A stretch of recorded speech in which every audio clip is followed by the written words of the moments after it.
Subscribe तो कर दें और बेल आइकन भी दबा दें ताकि हमारी हर वीडियो का नोटिफिकेशन आपको मिलता रहे। बिस्मिल्लाहिर्रहमानिर्रहीम। आज हम जनरल मैथ्स एक्सरसाइज 6.2 पढ़ेंगे। एक्सरसाइज 6.2 जो है और 6.3 आगे आने वाली है, ये एक्सरसाइज है तनासुब रास्त और तनासुब माकूस के बारे में। तनासुब रास्त क्या होता है, पहले ये समझिए। अगर दो मिक़दारें एक ही वक्त में बढ़ रही हों, अगर दो मिक़दारें एक ही वक्त में बढ़ रही हों या दो मिक़दारें एक ही वक्त में कम हो रही हों, यानी एक चीज़ बढ़े तो दूसरी चीज़ भी बढ़ जाए, एक चीज़ कम हो तो दूसरी चीज़ भी कम हो जाए, तो इसे हम कहते हैं तनासुब रास्त। एक चीज़ के बढ़ने से दूसरी चीज़ बढ़ जाए, एक चीज़ के कम होने से दूसरी चीज़ कम हो जाए, इसे हम कहते हैं तनासुब रास्त। फॉर एग्ज़ाम्पल, अगर आपने एक किताब ख़रीदी जिसकी कीमत थी 150 रुपये। आपने किताब कितनी ख़रीदी थी? एक ख़रीदी थी। कीमत कितनी थी? 150। अब आपने कहा यही किताब अगर आपको 3 चाहिए हो तो कितने पैसे लग जाएंगे? 450। यानी कि एक किताब थी तो किताब आपने 150 की ख़रीदी। अब किताब भी बढ़ गई तो इसकी अमाउंट भी बढ़ जाएगी, यानी किताबें हो गई, अब पहले एक ख़रीदी थी अब 3 ख़रीदी, तो किताब भी बढ़ गई और अमाउंट भी बढ़ गई। तो एक ही वक्त में एक चीज़ भी, दोनों चीज़ें बढ़ रही हैं, किताब भी बढ़ रही है और कीमत भी बढ़ रही है। तो तनासुब रास्त यही होता है, एक वक्त में एक चीज़ के बढ़ने से दूसरी चीज़ भी बढ़ जाए, यानी यहाँ किताबें बढ़ी तो कीमत भी बढ़ गई। इसे कहते हैं तनासुब रास्त। इसी पर आप दीगर चीज़ों को कयास कर सकते हैं। अच्छा भाई, अब जो है क्वेश्चन नंबर 1 जो है, इसके अंदर आपको एक क्वेश्चन दिया हुआ है। इसमें 15:12 इज इक्वल टू, फिर एक बॉक्स है इसी और रेशो 8 है। तो ये याद रखिएगा, हम जो इसके अंदर फार्मूला यूज़ करते हैं वो है A × D is equal to B × C। A × D is equal to B × C। यानी कि A को जब आप मल्टीप्लाई करेंगे D से, जो आंसर आएगा वो आंसर जो B और C को मल्टीप्लाई करेंगे, दोनों आंसर सेम आने चाहिए। यानी A को जब आप D से मल्टीप्लाई करेंगे तो जो भी आंसर आएगा वो, और जब आप B को C से मल्टीप्लाई करेंगे वो आंसर दोनों सेम होने चाहिए। जैसे कि मैंने यहाँ पे एक चेक किया हुआ है, ये जब हम क्वेश्चन करेंगे तो इसको चेक भी करेंगे। तो हमने A की वैल्यू थी 15, D की वैल्यू थी 8। जब हमने इसको मल्टीप्लाई किया तो आ गया 120। इसी तरह B की वैल्यू थी 10 और C की वैल्यू थी 12। जब इसको मल्टीप्लाई किया तो भी आंसर आ गया 120। अगर आंसर डिफरेंट आ रहा है तो समझ लें आपने कहीं गलती की है हल करने में। अब A क्या होता है और D क्या होता है उसको समझ लेते हैं। आखिरी की जो वैल्यूज़ होती हैं, यानी कि इसको हम कहते हैं तरफ़ैन। आखिरी की जो वैल्यूज़ होती हैं इसको हम क्या कहते हैं? तरफ़ैन। और जो सेंटर की वैल्यूज़ होती हैं इसे हम कहते हैं वस्तैन। इसे हम कहते हैं वस्तैन। तो आखिरी दोनों वैल्यू को आप मल्टीप्लाई करेंगे तो जो आंसर आए वो सेम होना चाहिए। कौन सी वैल्यू से? जिसको आप वस्तैन को, यानी वस्तैन का जो आंसर है वो ये वस्तैन का जो आंसर है वो इक्वल होता है तरफ़ैन के। वस्तैन का जो आंसर है वो इक्वल होता है तरफ़ैन के। चले भाई हम हल करते हैं।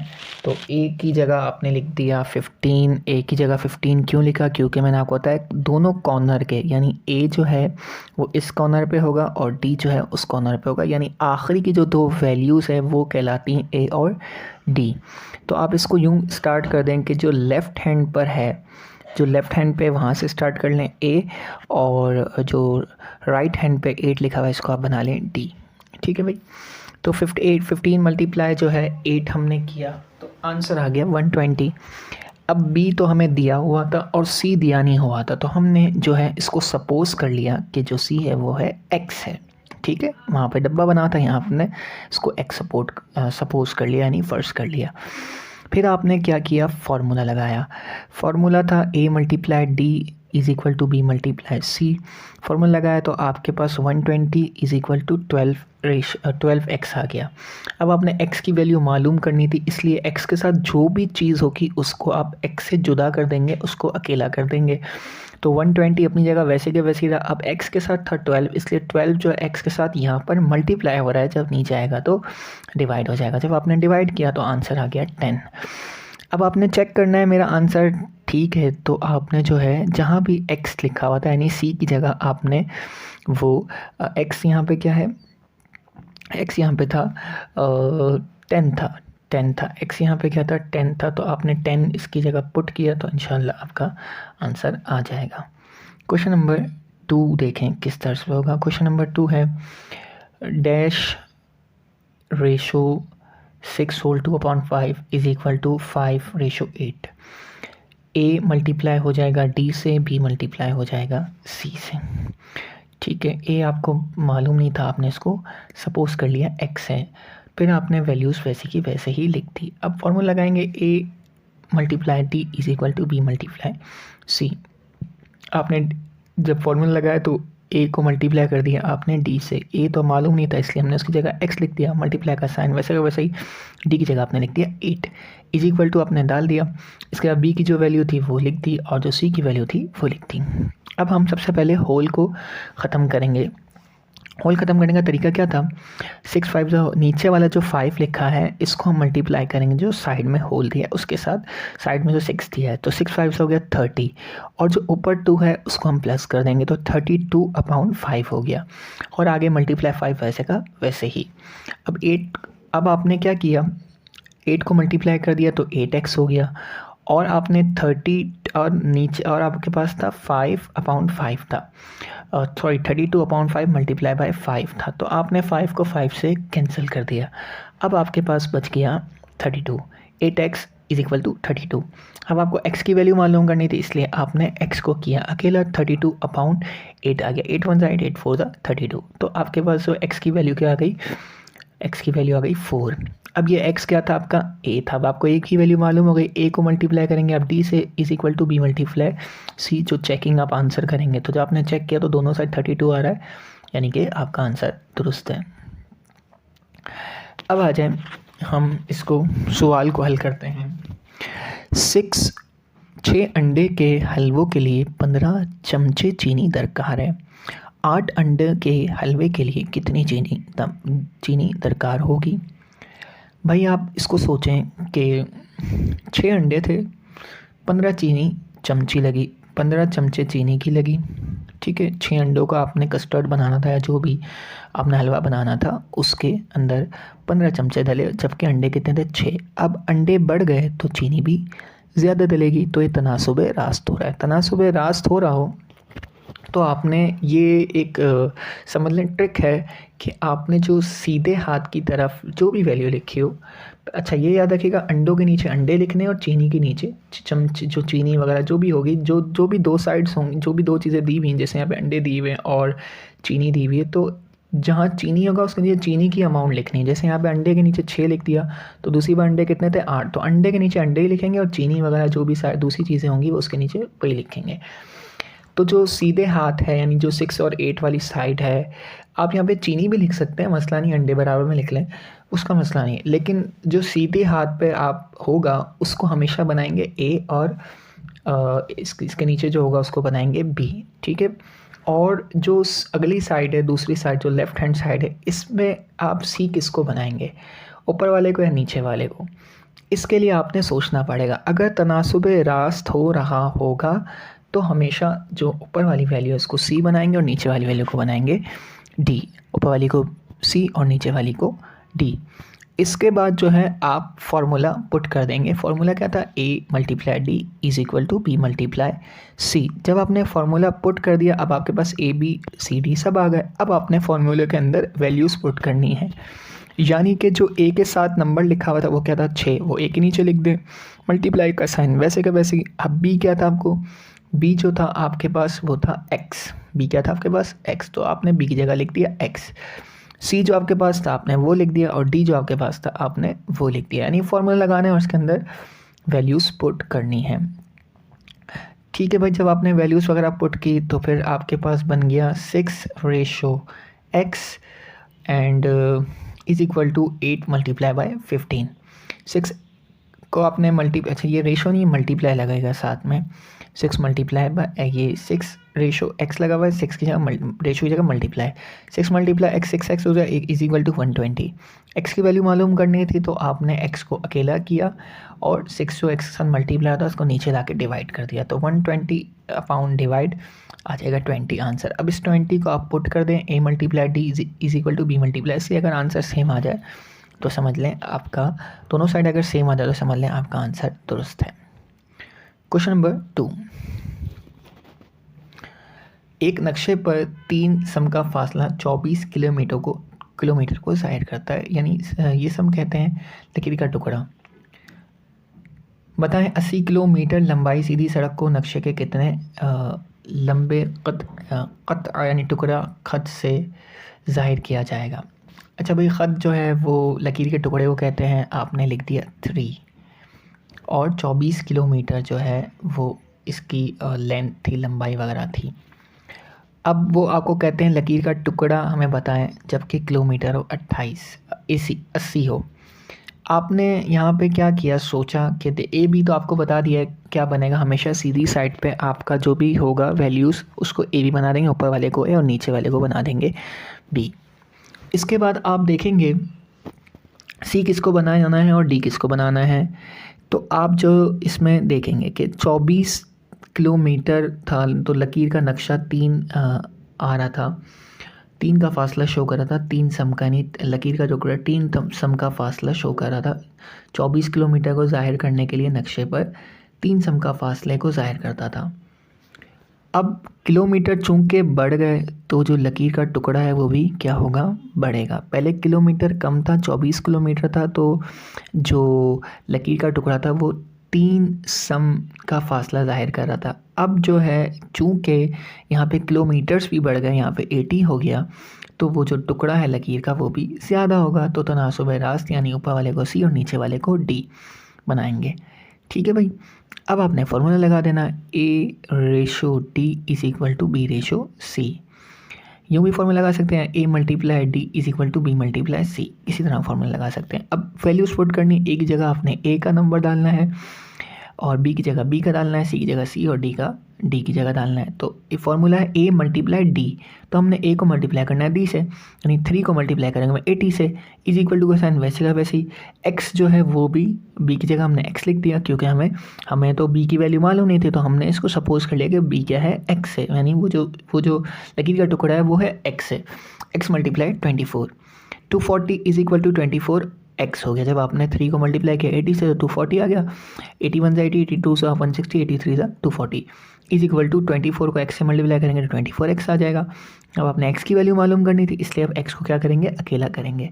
x को अकेला किया आपने तो 240 अपॉन 24 आ गया। अब आपने 24 1 से 24 10 से 240 होता है, तो ये आपका आंसर आ जाएगा। चेक वे अब इसको कर सकते हैं। क्वेश्चन नंबर 4 है ये, लोहे की 2 सलाखों की मोटाई बराबर है, ठीक है, और लंबाई बाकी बिलतरतीब 6 डेसीमीटर और 4 डेसीमीटर है। तो आपको देखें डेसीमीटर के नीचे आपने डेसीमीटर, लोहे की ये क्या है, लंबाई है, तो आपने लिख दिया भाई 6 मीटर थी एक, और दूसरी लोहे की क्या थी, 4 डेसीमीटर। दरियाफ्त करें दूसरी लोहे का वज़न क्या होगा, जबकि पहली का वज़न 3 था और दूसरी का आपको मालूम करना है। अब आप थोड़ा इसमें गौर फिक्र करें, ए बी तो आपको पता है, आप सीधे हाथ वाली वैल्यू को ए बी बना देंगे, और सी डी पे आपको गौर फिक्र करना है कि तनासुब रास्त है, तनासुब माकूस है। इस पूरी एक्सरसाइज के सारे सवाल तनासुब रास्त वाले हैं। 6.3 के अंदर जो आएंगे वो सारे तनासुब माकूस होंगे, तो ये इन्होंने आसान कर दिया। बकिया किताबें जो आप पढ़ते हैं उसके अंदर आपको सी डी पहचानने में डिफ़िकल्टी होती है, उसमें आपने सोचना होता है। बहरहाल अब देखें आप यहाँ पे क्या करेंगे, हमने देखा कि एक जो रॉड था, सलाख कहते हैं रॉड, लोहे की रॉड जो थी उसका वज़न था 3 सेंटीमीटर, ठीक है, और रॉड की जो लंबाई थी, इसका जो वज़न था वो 3 किलोग्राम होगा, ठीक है, 3 किलोग्राम था वज़न और उसकी लंबाई थी 6 सेंटीमीटर। अब 6 लोहे की लंबाई है 6 डेसीमीटर। अब आप देखें, जब अगली जो सलाख थी उसकी लंबाई हो गई कम। जब एक चीज़ की लंबाई ज़्यादा थी तो वज़न कितना था, 3 किलोग्राम था, 3 किलोग्राम था। लेकिन जब उसकी लंबाई कम हुई तो ज़ाहिर बात है वज़न भी क्या हो जाएगा, कम हो जाएगा। इसको यूँ समझें, आपके पास एक बक्सा था, छोटा बक्सा था, तो उसके अंदर आप छोटी चीज़ पैक कर सकेंगे। लेकिन अगर बड़ा बक्सा था तो उसके अंदर बड़ी चीज़ें, ज़्यादा चीज़ें पैक कर सकेंगे, बड़ी आइटम भी पैक कर सकेंगे। एक बैग है, छोटा बैग है तो आप कम सामान डाल सकेंगे, बड़ा बैग हो ज़्यादा सामान डाल सकेंगे। इसी तरह यहाँ पे भी है, जब लोहे की लंबाई 6 डेसीमीटर थी तो वज़न इसका क्या था, 3 किलोग्राम। जब इसकी लंबाई कम हो जाएगी तो वज़न भी क्या हो जाएगा, कम हो जाएगा।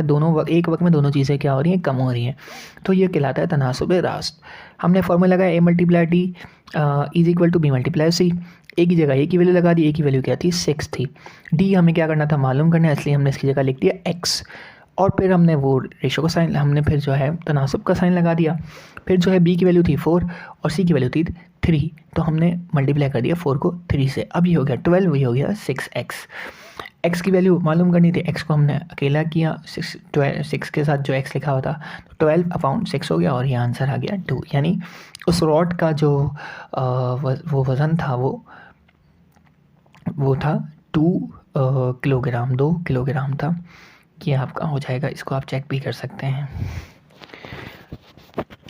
अगला सवाल है, एक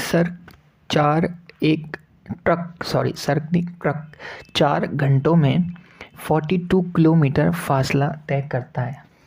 ठीक है, एक ट्रक 4 घंटों में 42 किलोमीटर फासला बताए, 6 घंटों में वो कितना फासला तय करेगा। बहुत इजी भाई, आपसे एक क्वेश्चन है, आपकी एक गाड़ी जो है 4 घंटे चलती रहती है, आप उसका देखते हैं वो 72 किलोमीटर फासला तय किया उसने 4 घंटे में। अब वही गाड़ी 6 घंटे चल रही है उसी स्पीड से, तो आप बताएं ज़्यादा फासला तय होगा या कम?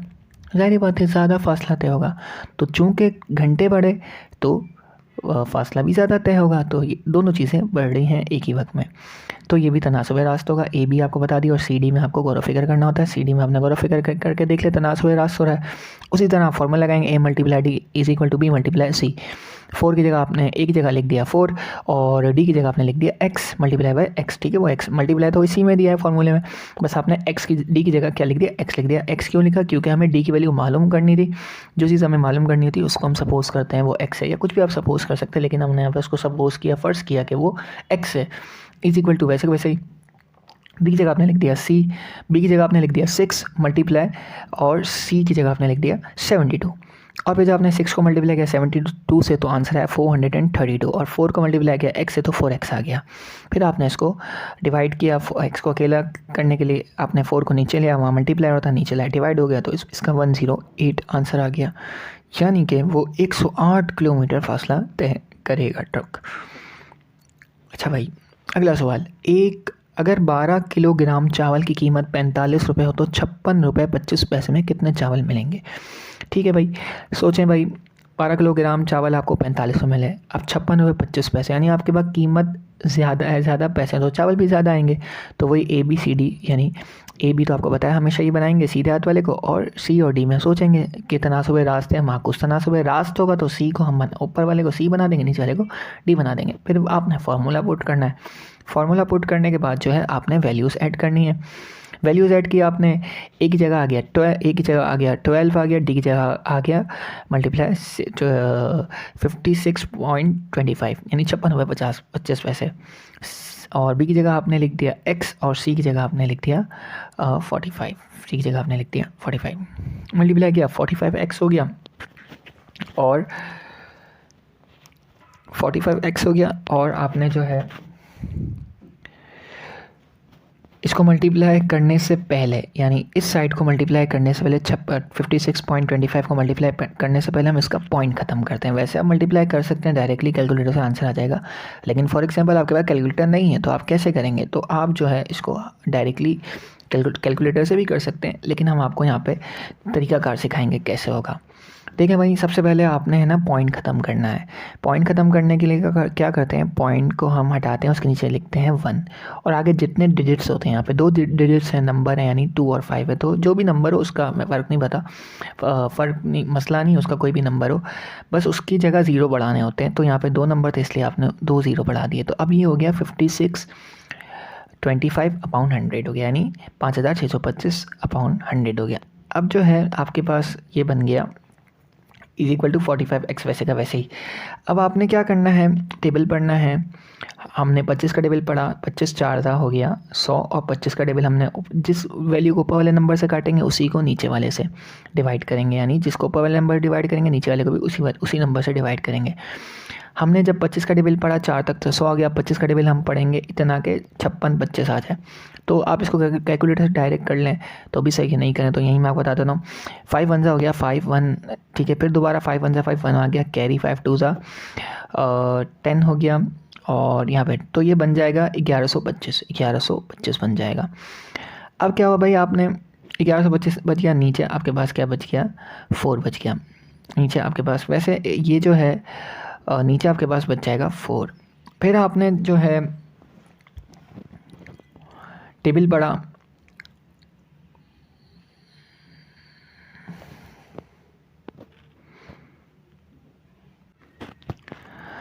अच्छा सॉरी यहाँ पे थोड़ी सी मिस्टेक है, यूँ है कि 5625/100 जो है ये 5 के टेबल से पहले पढ़ा गया ना टेबल। तो आप जब 5 के टेबल से पढ़ेंगे तो 1125 आ जाएगा, 1125 आ जाएगा, यानी 5625 को डिवाइड करेंगे आप 5 के टेबल से तो 1125 आ जाएगा।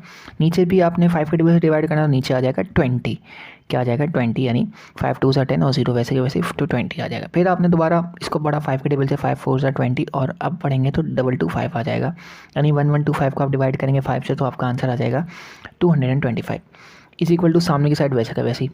अब आपने क्या किया, 4 1 4 4 3 12 कर दिया, ठीक है, यानी 4 1 4, और अब इसको टेबल ऊपर तो नहीं कट रहा है 2 2 5, और नीचे दोनों टेबल से कटनी है, तो हमने देखा साइड वाला कटता है तो पहले उसको काट देते हैं। 4 1 4 4 3 12 हो गया। अब आपका ऊपर बच गया 3 × 2 2 5 = 45x, ठीक है भाई। अब आपने 3 को मल्टीप्लाई किया 2 2 5 से तो आपके पास आ गया 675 और = 45x। x को आपने अकेला करना था, इसलिए आपने क्या किया, 45 को नीचे ले आए। आपने 45 को नीचे लेके आने डिवाइड किया तो इसका आंसर आ जाएगा 15। अगला सवाल, अगर 12 मीटर कपड़े की कीमत 19 रुपये 50 पैसे हो तो 32 रुपये 50 पैसे में कितना कपड़ा मिलेगा। ज़ाहिर बात है कि 19 रुपये 50 पैसे में आपको 12 मीटर कपड़ा मिल रहा था। अब आपके पास पैसे ज़्यादा हैं तो कपड़ा भी आपको क्या मिलेगा, ज़्यादा मिलेगा। तो तनासुब रास्त होगा इसके अंदर, तनासुब रास्त होगा। जैसे पीछे वाले मेथड पे हमने किया, इसी मेथड पे करेंगे। सबसे पहले आप पॉइंट ख़त्म कीजिएगा। सबसे पहले आपने फार्मूला लगाया, फार्मूला लगाने के बाद आपने वैल्यूज़ पुट कर दी। फार्मूला लगाना आपने वीडियो में सीख ही लिया होगा, वैल्यूज़ पुट करना भी आपने सीख लिया। वैल्यूज़ पुट कर दी, अब आपके पास वैल्यूज़ कुछ इस तरह आ गई, 32 50 नीचे 100 और ये 100। सबसे पहले आप ज़ीरो ख़त्म कर दिया आपने, 350 के ऊपर बाद भी ज़ीरो लिखा था, 100 के बाद भी ज़ीरो, तो एक ज़ीरो से एक ज़ीरो कट गया, बच गया 12 मल्टीप्लाई, नीचे आप देखें 325 और 10 बच गया। इसी तरह 0 0 कट गया 195 और नीचे बच गया 10 बच गया। अब आपने क्या करा भाई, दोबारा देखा ये डिवाइड हो रहा है या नहीं, तो दोनों एक टेबल से जाते हैं। 325 भी और 10 भी एक टेबल से जा रहे थे, यानी 5 के टेबल से। तो 5 का टेबल आपने पढ़ा, 5 का टेबल 65 टाइम पढ़ा तो आपका आ गया 65 आ गया, और 325 डिवाइड हो गया, और नीचे आ गया आपके पास 2, ठीक है, 5 2 10। अब आपने फिर 2 का टेबल और ये आप आपस में कट रहे थे सामने वाला नंबर से 6 से, तो आपने किया 2 1 2 2 6 12। अब यहाँ इस साइड पे आपके पास बच गया 6 × 65। अब उस साइड पे देखा भाई हमने दोनों को एक टेबल से किया 195 और नीचे 10, दोनों एक टेबल से कट रहे थे। 5 का टेबल आप 31 टाइम्स पढ़ेंगे तो 195 आएगा। 5 का टेबल 2 टाइम पढ़ा तो आपने 10 आ गया, ठीक है, 39/2 बच गया। अब आपने क्या किया, आपके पास जब ये आ गया तो आपने ये जो 239 के साथ लिखा इसको हमने शिफ्ट कर दिया 65 वाली की साइड पे, ठीक है। तो अब यहाँ पे क्या बन गया, 6 × 65 × 2, यानी 6 का टेबल आप 65 टाइम्स पढ़ेंगे, फिर जो आंसर आएगा उसको मल्टीप्लाई करेंगे 2 से तो आपका आ जाएगा 780 = 39x। एक्स को आपने अकेला करना था, तो आपने जो है 39 को नीचे लिया, डिवाइड किया तो 20 आंसर आ गया। अब चलते हैं अगले सवाल की तरफ। अगला सवाल जो है, अगर 10.5 मीटर लट्ठे की कीमत 28 रुपये हो तो 16.5 मीटर लट्ठे की कीमत क्या होगी। लट्ठे के नीचे आपने लट्ठा लिखना है, कीमत की जगह आपने कीमत लगानी है। तो मीटर था, यानी जो मीटर थी वो 10.5 की जगह 10.5 और इसकी जगह 16.5 आ गया। अब आप सोचें भाई 28 रुपये में आपको 10.5 मीटर कपड़ा मिला। अब आपने 16.5 मीटर कपड़ा लिया, ख़रीदा, तो आपने ज़्यादा पैसे पे किए होंगे, तो ये बन जाएगा तनासुब रास्त। फॉर्मूला लगाया A × D is equal to B × C। Formula लगाने के बाद आपने करना है वैल्यूज़ पुट। एक ही जगह आपने 10/1/2 लिख दिया और रेशो x लगा दिया। ठीक है भाई, ये x क्या था, d था। फॉर्मूला आपको पुट करना आ ही गया होगा, मैं शॉर्ट कर देता हूँ ताकि आपको यहाँ पे दिखे। देखें, एक ही जगह हमने एक ही वैल्यू पुट कर दी, ये आप वीडियो में देख सकते हैं 10/1/2। डी की जगह हमने डी वैल्यू पुट कर दी इज इक्वल टू वैसे का वैसे ही सी की जगह बी की जगह बी वैल्यू पुट कर दी, सी की जगह सी वैल्यू पुट कर दी। अब जो हम इसको सॉल्व करेंगे, सॉल्व कैसे होगा भाई, देखें सबसे पहले आपने इसका जो है वो होल ख़त्म करना होता है ताकि आपके लिए आसानी हो जाए। 10 को मल्टीप्लाई किया 2 से 22 हो गया, और ऊपर जो 1 था इसको आपने क्या कर दिया, प्लस कर दिया, तो ये हो गया 21/2। ठीक है, और रेशो का साइन वैसे का वैसे ही, रेशो का साइन वैसे ही और एक्स का साइन भी वैसे का वैसे ही, इज इक्वल टू दोबारा उस साइड पे यही करेंगे। 2 को मल्टीप्लाई किया 16 से 32 और 1 प्लस किया 33/2 और ये 28 भी वैसे का वैसे ही आ गया। अब जो है आपने यहाँ पर एलसीएम वाले तरीके से भी किया गया है, चाहे तो आप एलसीएम ले लें, चाहे तो आप क्रॉस मल्टीप्लाई कर दें। क्रॉस मल्टीप्लाई करने का जो है वो अगर आप साइड में देखें तो क्रॉस मल्टीप्लाई के से किया हुआ है, यानी कि अगर आप एलसीएम लेंगे तो जो भी नंबर होगा एलसीएम उसका 2 आएगा, उसको आप सारी वैल्यू से मल्टीप्लाई कर देंगे। और अगर आप एलसीएम लेना चाह रहे हैं, डायरेक्ट क्रॉस मल्टीप्लाई करना चाह रहे हैं, तो आप एक्स के नीचे लाइन लगा के 1 लिख लीजिएगा और इसी तरह 28 के नीचे लाइन लगा के लिख लीजिएगा 1। गोया कि 21 जो है वो मल्टीप्लाई होगा 1 से और x मल्टीप्लाई हो जाएगा 2 से, x मल्टीप्लाई हो जाएगा 2 से। अगर आप साइड में देखें तो इस तरीके से इसको किया हुआ है, 21 को हमने 21 मल्टीप्लाई 2x हो गया, और इज इक्वल टू 32 जो है ये जो 28 के नीचे आपने लकीर डाल के 1 लिखा था, अपाउंड में 1 लिखा था, तो 33 को मल्टीप्लाई करेंगे 1 से, और ऊपर आप देख सकते हैं इस तरह हुआ पे 31 को हमने मल्टीप्लाई किया 1 से, 28 को मल्टीप्लाई किया हमने 2 से। तो आपकी सिचुएशन को इस तरह आ जाएगी 21 multiply 2s x is equal to 33 multiply 56। 33 को आपने 56 से मल्टीप्लाई किया तो 1848 आ गया, और 21 को मल्टीप्लाई किया 2 से तो 42x आ गया, और फिर आपने जो इसको डिवाइड किया 1848 को 42 से, तो आपका आंसर 44 आ गया। चाहे तो इसको आप चेक भी करते हैं, सामने जितने भी सवाल दिए हैं हर सवाल में चेक करके आपको बताया गया कि आंसर ये है। ठीक, अब हल कीजिएगा, अगर आपको ना आए आप जो है कमेंट कीजिए तो आपको बता दिया जाएगा। लास्ट क्वेश्चन है इस चैप्टर का, या सेकंड लास्ट है। अच्छा, 56 रुपये 50 पैसे में 6 क्विंटल लकड़ी खरीदी गई, 85 रुपये 25 पैसे में कितनी लकड़ी आएगी। अच्छा भाई, आप देखें 56 रुपये 50 पैसे में आपने 6 लकड़ियाँ खरीदी। अब आपके पास पैसे ज़्यादा हैं तो लकड़ियाँ भी ज़्यादा आएंगी। फॉर्मूला लगाया A × D is equal to B × C। अच्छा भाई, एक जगह A की वैल्यू, B की जगह B की वैल्यू, C की जगह C की वैल्यू, D की जगह D की वैल्यू पुट कर दी। आपको बता देता जो सीधे हाथ पे होगा हमेशा उसको A और B बनाएंगे, और जो उल्टे हाथ पे होगा उसको हमेशा C और D बनाएंगे। ठीक है भाई, इसके बाद आपने जब वैल्यूज़ पुट कर दी तो आपके पास 85.25 था। आपको मैंने बताया था सबसे पहले आप क्या करेंगे, पॉइंट ख़त्म करेंगे। आपने पॉइंट ख़त्म किया 6 मल्टीप्लाई 8525 और नीचे आ गया 100। इसी तरह वहाँ भी पॉइंट ख़त्म किया तो 46। अच्छा, पॉइंट कैसे ख़त्म करते हैं बता देता हूँ। पॉइंट के नीचे आप लगाएंगे 1, ठीक है, पॉइंट के नीचे क्या लगाएंगे 1, और जितने आगे डिजिट्स होंगे, नंबर होंगे, उतने 0 बढ़ा देंगे। दो डिजिट्स थे, नंबर थे, इसलिए हमने 2 0 बढ़ा दिए। ठीक है भाई, इस तरह दोनों साइड पे होगा। फिर आप जो है टेबल पढ़ना शुरू कर दें डायरेक्ट। यहाँ पर जो है 25 का टेबल पढ़ा गया। 25 का टेबल आप पढ़ेंगे इतना कि 8525 डिवाइड हो जाए, सही है। तो आपने टेबल पढ़ा तो आपका बन गया 341, यानी 341 बार आप पढ़ेंगे तो आपका ये डिवाइड हो जाएगा। कैलकुलेटर डायरेक्ट कर लीजिएगा। और फिर आपने 25 का टेबल इतना पढ़ा कि 100 डिवाइड हो जाए, 25 50 75 100 तो 4 आ गया।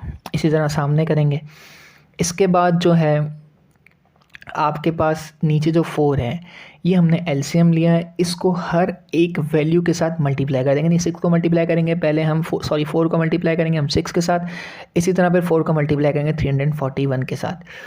ये तरीका भी चाहे तो कर सकते हैं, चाहे तो क्रॉस मल्टीप्लाई कर दें। क्रॉस मल्टीप्लाई करेंगे तो भी हो जाएगा। मैंने इसमें एलसीएम के वाले तौर पे किया है, तो हमारा ये इस तरह ये आप देख लें हो जाएगा सारा, ठीक है। अगला सवाल कहते हैं लाहौर और रावलपिंडी के दरमियान फासला 290 किलोमीटर है। एक रेलगाड़ी 48 किलोमीटर फ़ी घंटा औसतन रफ्तार चलती रही, बताएं वो फासला कितने वक्त में तय होगा। अच्छा भाई, पहले आप ये याद रख लें कि 290 किलोमीटर फासला था और रेलगाड़ी की जो स्पीड थी वो 1 घंटे में 48 किलोमीटर फासला वो तय कर रही थी। अब ये जो फासला है ये है 290, तो ये बताइए कि कितने वक्त में ये तय करेगी। यानी कि 1 घंटे में 48 किया, अब इसको 290 किलोमीटर का ये फासला तय करना है, तो वह कितना ज़्यादा दरकार होगा।